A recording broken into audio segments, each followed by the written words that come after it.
Hey guys, in this video, I will show you how to disable Face ID on GCash. Alright, let's begin. First, open the GCash app on your mobile device and let it log you in. As you can see, Face ID or biometric login is currently enabled.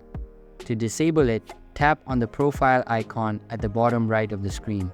Next, scroll down and look for the settings option. Under settings, you will see an option for biometric login. Tap on it.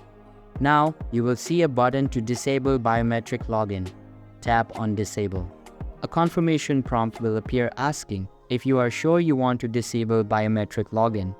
Tap on disable biometric login again to confirm. Once confirmed, the Face ID feature will be disabled and you will need to log in using your PIN moving forward. So that's basically how you can disable Face ID on GCash, and that's it for this video. If you find this helpful, consider subscribing and giving this a big thumbs up. Thanks.